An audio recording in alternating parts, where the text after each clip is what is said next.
दोस्तों, आकांक्षा दुबे केस में ऐसी खबर आ रही है जिससे अब ये पूरी तरह से तय हो चला है कि आकांक्षा खुद नहीं गई, उसे भेजा गया है, बेरहमी से भेजा गया है। जी हाँ, आकांक्षा के साथ हुई साजिश के आरोप में समर सिंह और संजय सिंह जेल में बंद हैं, मगर फिर भी आकांक्षा की उस दोस्त को जिसने ये वीडियो जारी किया, उसे भी आकांक्षा के पास पहुंचाने की धमकियां मिल रही हैं। जी हाँ, सही सुन रहे हैं आप। आकांक्षा की जिस दोस्त ने ये जब से वीडियो जारी किया है तब से लगातार उसे धमकियां मिल रही हैं, जिस वजह से वो अंडरग्राउंड होने को मजबूर हो गई है। और इस बात का खुलासा खुद आकांक्षा की मां मधु दुबे ने किया है। उन्होंने मीडिया से बात करते हुए बताया कि पहले उन्हें और उनके परिवार को धमकियां मिल रही थीं और अब आकांक्षा की इस दोस्त को भी धमकियां मिल रही हैं। तो ऐसे में सवाल उठता है कि जब समर और संजय सिंह दोनों ही जेल में बंद हैं, तो फिर आकांक्षा की दोस्त को कौन धमका रहा है? क्या इस साजिश में कोई और भी शामिल है? तो आखिर क्यों मिल रही है आकांक्षा की इस दोस्त को धमकियां? कौन है इसे धमका रहा?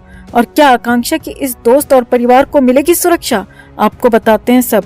आप भी आकांक्षा के इंसाफ के लिए इस खबर को ज्यादा से ज्यादा लाइक और शेयर कर अपना प्यार और सपोर्ट दिखाएं और कमेंट में जस्टिस फॉर आकांक्षा लिखना ना भूलें।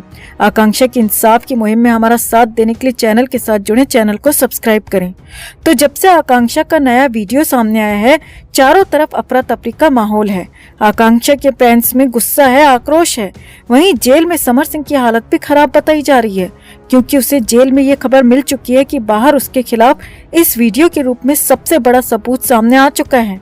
और अब समर सिंह के गुर्गे, समर सिंह के गुंडे वीडियो शेयर करने वाली आकांक्षा की दोस्त के जान के दुश्मन बन चुके हैं। जब से उसने ये वीडियो जारी किया है तब से लेकर 24 घंटे के अंदर ही उसे 60 से ज्यादा धमकी भरे कॉल्स आ चुके हैं। उसे भी अपनी सहेली आकांक्षा के पास पहुंचाने की बात कही जा रही है, जिससे कि वो इतना ज्यादा डर गई है कि उसे अंडरग्राउंड होना पड़ गया है। अब इस बात का खुलासा खुद आकांक्षा की मां मधु दुबे ने किया है।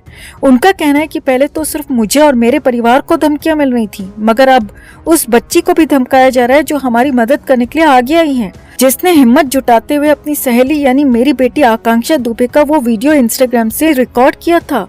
उसने हमें ये वीडियो भेजा ताकि इस केस में हमारी मदद हो सके। मैं पहले घंटे से रोते बिलखते इंसाफ की मांग कर रही हूँ, इधर उधर भटक रही हूँ। पुलिस प्रशासन हर जगह अपनी बेटी के इंसाफ की गुहार लगा रही हूँ, मगर मेरी फरियाद सुनने वाला कोई नहीं। मुझे हर बार यही कहकर लौटा दिया गया कि अपनी शिकायत के लिए क्या आपके पास कोई सबूत, कोई गवाह है? अब मेरी मरी हुई बेटी खुद अपनी गवाही देने पहुंच गई है इस वीडियो के जरिए, तो अब क्यों प्रशासन चुप है? आकांक्षा की जिस सहेली ने हमारी इतनी बड़ी मदद की, अब उस बच्ची को भी धमकियां मिल रही हैं। मेरी बेटी तो चली गई, मगर बेटी समान इस बच्ची की जान को खतरा न हो, इतना बड़ा सबूत बाहर लाने के बाद इसीलिए ही हमने उसका नाम और पहचान गुप्त रखी।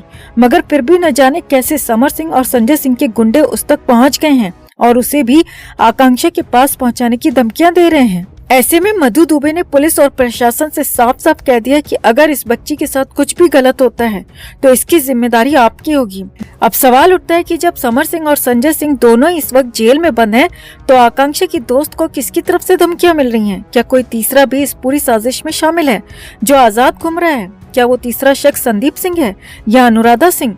इस तरह के भी सवाल उठने लग गए हैं, क्योंकि समर सिंह और संजय सिंह के अलावा इस केस में संदीप सिंह और अनुराधा सिंह, ये दोनों भी संदिग्ध के तौर पर नजर आ रहे हैं। क्योंकि संदीप सिंह वो शख्स है जिसके साथ आखिरी बार आकांक्षा को देखा गया था और जिसका होटल में आते हुए वीडियो जारी किया गया।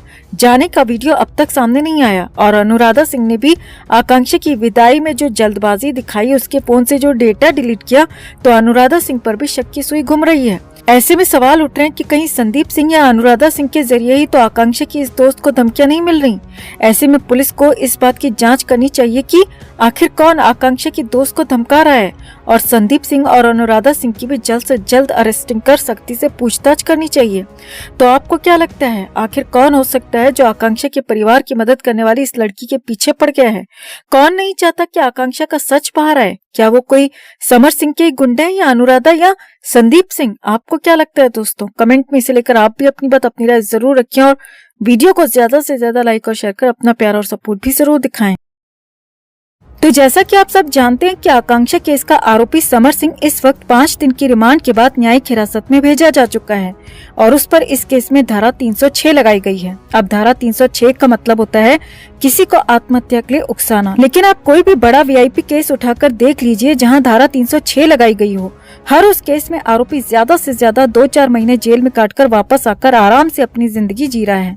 और इस बात को समझने के लिए सुशांत से बेहतर उदाहरण क्या हो सकता है, जहां रिया चक्रवर्ती पर धारा 302 लगने के बजाय 306 लागू हुई और वो आज बड़े आराम से अपनी जिंदगी काट रही है, टीवी पर अपनी वापसी कर चुकी है। इससे ज्यादा दुखदाई क्या हो सकता है कि सुशांत के बुजुर्ग पिता और सुशांत की चारों बहनें आज भी इंसाफ का इंतजार कर रहे हैं, मगर 3 साल बाद भी ना तो सीबीआई ने इस केस में अब तक कोई अपडेट दिया है और ना ही रिया चक्रवर्ती ही जेल में है, बल्कि वो बड़े आराम से अपनी नॉर्मल जिंदगी में लौट आई है। इसी तरह तुनिशा का आरोपी सिजान खान भी जमानत पर रिहा हो चुका है और इसी तरह जिया खान का आरोपी सूरज पंचोली भी जमानत पर रिहा होकर ऐशो आराम की जिंदगी काट रहा है।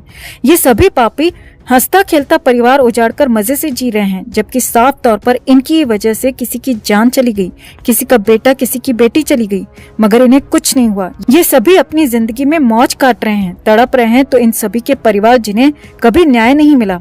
और शायद यही सारे उदाहरण देखते हुए आकांक्षा की मां ने अपना मन बना लिया है कि वो अपनी बेटी के साथ ऐसा नहीं होने देंगी।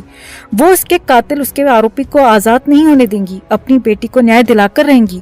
और इसीलिए ही अब वो इस केस में समर सिंह पर लगी धारा 306 को बदलवाकर उस पर धारा 302 लगवाना चाहती हैं।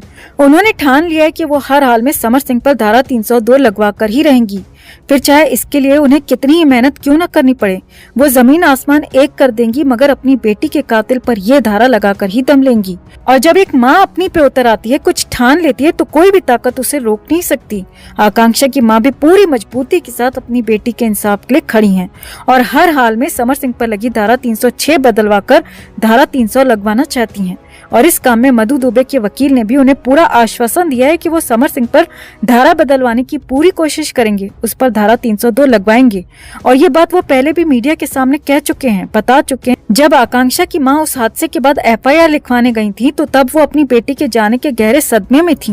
वो धारा 302 ही लगवाना चाहती थी, मगर कानून की ज्यादा जानकारी न होने के चलते पुलिस ने केस को घुमाते हुए धारा 302 के बजाय 306 लगाई और तब से इसी धारा के तहत ही समर सिंह पर यह केस चल रहा है। मगर अब मैं अपनी तरफ से पूरी कोशिश कर रहा हूं कि ये धारा बदलवाकर समर सिंह पर धारा 302 लगवाऊं। यहाँ आपको बता दें कि इसको अंजाम देने के लिए मधु दुबे के वकील शशांक शेखर त्रिपाठी ने अपनी याचिका भी तैयार कर लिया और कोर्ट में सबमिट भी करवा दी है, जिस पर जल्दी कोर्ट भी अपना फैसला सुना सकती है। एक और बड़ी खबर इस केस में निकल कर आ रही है कि न सिर्फ आकांक्षा की मां बल्कि वकील भी ये चाहते हैं कि आकांक्षा केस की जांच सीबीआई को जाए और सीबीआई इसमें अपनी जांच करे। शुरुआत में जिस ढिलाई से पुलिस इस केस में काम कर रही थी, तभी सारनाथ पुलिस पर सवाल उठने लगे थे।